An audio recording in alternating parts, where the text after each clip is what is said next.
Our stories can live long on after we're gone, as long as people are out there who remember and tell those stories. Tonight in The Price of Freedom, Josh Rowe has the story of a Chattanooga woman who has lived and seen a lot of history. That's my half-brother, and he was the commander of a minesweeper that swept the seas of the Adriatic. Jill Eischeid was born in 1934 near London, just a few years before the start of World War II. But we moved to Norfolk, and this was during the war. And when the war came, we were evacuated to the West Coast. But we returned to Norfolk when I was about 8. She recalls what it was like living in England during the Second World War as part of the war was unfolding around her. There was barbed wire on the cliffs, and the cliffs were heavily mined.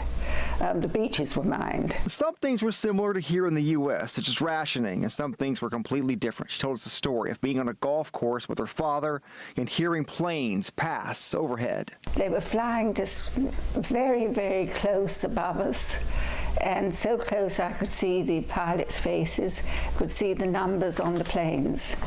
And it came like a flight of birds, on and on and on. And to this day I can hear the noise and the drones and see them. And later I found out that they were going to bomb Dresden. The bombing of Dresden remains to be a very controversial part of the war due to the destruction and number of civilian lives lost. Jill says living in England during the war had a big impact on her for the rest of her life. I suppose it's made me sort of tougher in a way, able to endure things and try to be brave. Jill Eischeid's family history is very interesting, far beyond her childhood. Her father fought in World War I. Her husband fought in World War II. He was on